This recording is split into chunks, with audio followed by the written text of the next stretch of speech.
Hey guys, welcome back to the episode 4 of series Dazzling। पिछले episode में चिंग ये धीरे धीरे इस छोटे से मोहल्ले के लोगों के करीब आ रही थी और इस एपिसोड में उनके रिश्ते और भी गहरे हो जाते हैं। लेकिन इसी खुशी के बीच एक ऐसी घटना होती है जो सब कुछ बदल देती है। चलिए शुरू करते हैं। एपिसोड की शुरुआत होती है एक बड़े फैमिली फीस्ट से। सब लोग एक साथ बैठकर खाना खा रहे होते हैं। हर कोई अपनी फेवरेट डिश लेने के लिए मजाक मजाक में कंपटीशन कर रहा होता है। कोई डम्पलिंग के लिए लड़ रहा है, कोई पॉर्क नकल्स के लिए, और पूरा मोहल्ला हंसी और मस्ती से भर जाता है। चिंग ये सब देखकर बहुत खुश होती है। वो कहती है कि अपनी ज़िंदगी में पहली बार उसने इतनी वार्म और इतना प्यार महसूस किया है। बीजिंग की लग्जरियस लाइफ में उसके पास सब कुछ था, लेकिन ऐसी फैमिली वाली फीलिंग्स कभी नहीं मिली। खाने के दौरान सब पेरेंट्स अपने बच्चों के फ्यूचर की बात करते हैं। कोई कॉलेज की टेंशन में है, कोई घर खरीदने की। इसी बीच चिंग वो और उसके दोस्तों की फ़नी नेम्स का भी मजाक बनता है। तब चिंग ये अपने नाम का मतलब बताती है।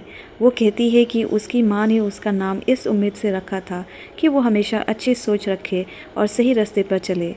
सब उसकी बात सुनकर इम्प्रेस हो जाते हैं। पार्टी ख़त्म होने के बाद सब लोग गेम्स और सॉन्ग्स एंजॉय करते हैं। चिंग ये और चिंग वो साथ घर जा रहे होते हैं। रास्ते भर दोनों एक दूसरे को टीज करते रहते हैं। चिंग ये उसे पूछती है कि क्या उसमें कोई टैलेंट भी है। चिंग वो अपनी फ़नी हरकतों से उसे हंसा देता है। दोनों के बीच पहली बार इतनी नेचुरल केमिस्ट्री देखने को मिलती है। रास्ते में चिंग ये थक जाती है और चल नहीं पाती। चिंग वो बिना कुछ कहे उसके सामने झुकता है और कहता है कि उसकी पीठ पर बैठ जाओ। चिंग ये पहले मना करती है, लेकिन फिर उसकी बात मान लेती है। चिंग वो उसे आराम से घर तक ले जाता है। इसी पल चिंग ये का दिल में चिंग वो के लिए रेस्पेक्ट और ट्रस्ट और भी बढ़ जाता है। दूसरी तरफ हमें चिंग वो की असली ज़िंदगी देखने को मिलती है। वो मॉडल एयरक्राफ्ट डिज़ाइन करता है, लेकिन अवार्ड्स या फेम के लिए नहीं। वो दूसरों के प्रोजेक्ट बनाकर सिर्फ पैसे कमाता है। उसका सपना सिर्फ एक ही है, अपनी ग्रैंड माँ के लिए इलेक्ट्रिक व्हीलचेयर खरीदना। उसके लिए दुनिया की सबसे बड़ी सक्सेस उसकी ग्रैंड माँ की खुशी है, लेकिन खुशी ज़्यादा देर तक नहीं टिकती। एक दिन चिंग ये अपने अपार्टमेंट में अकेली होती है और शावर ले रही होती है। तभी वो लाओ नाम का आदमी उसके घर का दरवाज़ा ज़ोर ज़ोर से पीटना शुरू कर देता है। वो अंदर घुसने की कोशिश करता है। चिंग ये बहुत डर जाती है और तुरंत चिंग वो को फ़ोन करती है। फ़ोन उठाते ही चिंग वो समझ जाता है कि सिचुएशन सीरियस है। वो तेज़ बारिश की परवाह किए बिना सीधा उसके पास दौड़ पड़ता है। साथ ही पुलिस ऑफिसर को भी कॉल कर देता है। जैसे ही चिंग वो वहाँ पहुँचता है, वो देखता है कि वो लाउर अभी भी चिंग ये को परेशान कर रहा है। गुस्से में चिंग वो उसकी बुरी तरह पिटाई कर देता है और चिंग ये को बचा लेता है। थोड़ी देर बाद पुलिस भी वहाँ आ जाती है। सबको लगता है कि शायद ये सिर्फ एक मिसअंडरस्टैंडिंग होगी, लेकिन पुलिस इन्वेस्टिगेशन के दौरान सच सामने आ जाता है। वो लाउर के घर की तलाशी लेने पर कई औरतों के कपड़े और चोरी का सामान मिलता है। तब चिंग ये को याद आता है कि कुछ दिन पहले उसका लैपटॉप भी चोरी हुआ था। पुलिस सीसीटीवी फुटेज चेक करती है और साबित हो जाता है कि लैपटॉप भी वो लाओ ने ही चुराया था। उसके खिलाफ पहले से भी कई कंप्लेंट्स होती है। इस बार सेक्सुअल हैरेसमेंट और थेफ्ट दोनों के स्ट्रॉन्ग एविडेंस मिल जाते हैं। पुलिस उसे तुरंत अरेस्ट कर लेती है। उसके पेरेंट्स उसे बचाने की बहुत कोशिश करते हैं, लेकिन इस बार कोई भी उसकी मदद नहीं कर पाता। इंसिडेंट के बाद चिंग ये बहुत इमोशनल हो जाती है। चिंग वो की ग्रैंड माँ उसे गले लगा लेती है और बिल्कुल अपनी पोती की तरह उसका ख्याल रखती है। ग्रैंड माँ के प्यार से चिंग ये को अपनी माँ की याद आ जाती है और वो रो पड़ती है। उस रात चिंग वो भी चिंग ये से एक प्रॉमिस करता है। वो कहता है कि जब तक वो ज़ातिंग में है, कोई भी उसे दोबारा नुकसान नहीं पहुंचाएगा। चिंग ये उसकी आंखों में देखकर कहती है, मैं तुम पर भरोसा करती हूँ। ये सुनते ही चिंग वो के चेहरे पर एक हल्की सी मुस्कान आ जाती है। इसके बाद दोनों के बीच का रिश्ता और भी स्ट्रॉन्ग हो जाता है। ग्रैंड माँ चिंग ये के लिए अपने हाथों से एक स्वेटर बुन देती है और उसके सारे कपड़ों पर नाम सिल देती है, ताकि वो दोबारा कभी कुछ ना खोए। ली लैनफेंग भी मैनजॉग छोड़कर कुकिंग पर ध्यान देने लगती है। धीरे धीरे पूरा मोहल्ला एक फैमिली की तरह बन जाता है, लेकिन हर खुशी का एक अंत होता है। एक दिन बीजिंग से मैसेज आता है कि चिंग ये की यूनिवर्सिटी की क्लासेस शुरू होने वाली है। अब उसे ज़ातिंग छोड़कर वापस जाना होगा। ये खबर सुनकर वो खुश भी होती है, क्योंकि उसका सपना पूरा हो रहा है। लेकिन उदास भी हो जाती है क्योंकि अब उसे चेंग वो और इस प्यारे मोहल्ले से अलविदा कहना पड़ेगा। आखिर उसके बीजिंग लौटने का दिन आ ही जाता है। पूरा मोहल्ला उसे अलविदा कहने के लिए इकट्ठा होता है। आंटी उसके लिए घर का बना हुआ खाना पैक करती है। ग्रैंडमा उसे बार बार अपना ख्याल रखने को कहती है और उसके दोस्त उसके लिए फ्रूट्स और गिफ्ट लेकर आते हैं।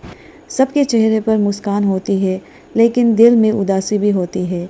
जब गाड़ी चलने लगती है, चिंग ये सबको कहते हुए इमोशनल हो जाती है। उसे एहसास होता है कि जिस जगह को वो पहले नफ़रत करती थी वही जगह अब उसके लिए घर बन चुकी है। रास्ते में वो चिंगू से कहती है कि गाड़ी रोक दो। वो लेवेंडर के खेत को एक बार और देखना चाहती है। दोनों वहीं जाकर अपनी पहली मुलाकात याद करते हैं। चिंग ये मजाक में कहती है कि पहले उसने चिंगू को बिल्कुल जंगली और बदतमीज समझा था।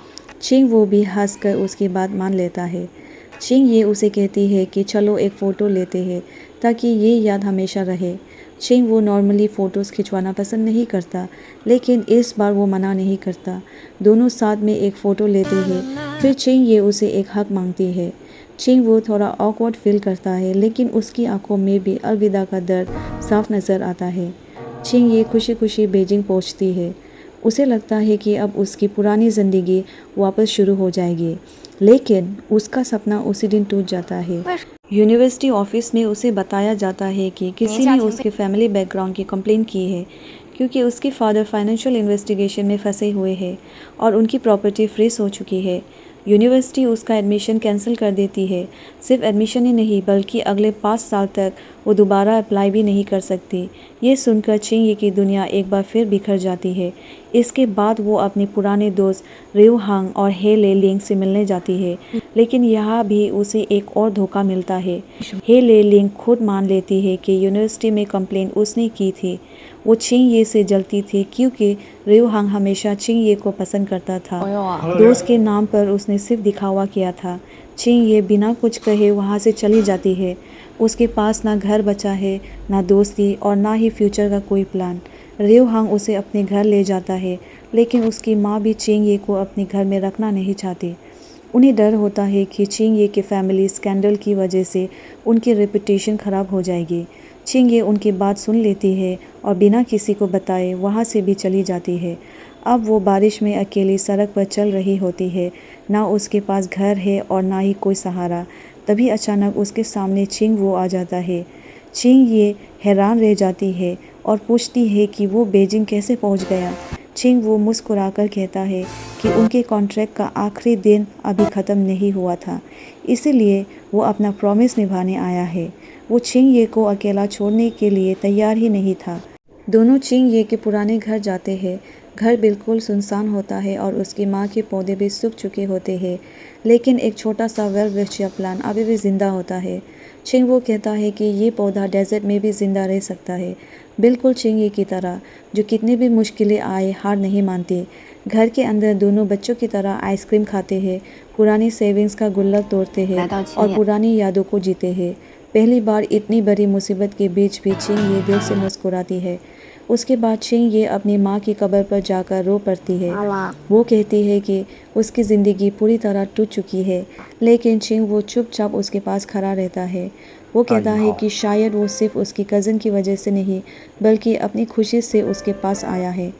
इसके बाद चिंग वो अपनी सारी जमा पूंजी से अपनी ग्रैंड माँ के लिए इलेक्ट्रिक व्हील चेयर खरीद लेता है। चिंग ये भी उसमें अपना कंट्रीब्यूशन देती है। दोनों मिलकर फिर ज़ाज़ातिंग लौट आते हैं। जब सब लोग चिंग ये को वापस देखते हैं तो बहुत खुश हो जाते हैं। आंटी और ग्रैंडमा उसे अपनी बेटी की तरह गले लगा लेती है। चिंग ये सब के लिए गिफ्ट लेकर आती है और ग्रैंडमा को नई व्हीलचेयर देकर सरप्राइज़ कर देती है। सब पूछते हैं कि वो कितने दिन के लिए रुकेगी। चिंग ये मुस्कुराकर कहती है 1 साल या शायद 2 साल। ये सुनकर सब खुश हो जाते हैं, लेकिन आंटी को याद आता है कि चिंग ये के 20,000 यॉन अभी भी बाकी है। वो टेंशन में आ जाती है कि इतने सालों का खर्चा कैसे चलेगा। चिंग वो उन्हें यकीन दिलाता है कि वो सब संभाल लेगा। और एपिसोड के आखिरी सीन में आंटी चिंग वो से कहती है ज़रा मुस्कुरा दो, लेकिन चिंग वो अपनी सीरियस शक्ल बनाए रखता है जिससे सब हंस पड़ते हैं। यही एपिसोड एंड होता है। Thanks for watching.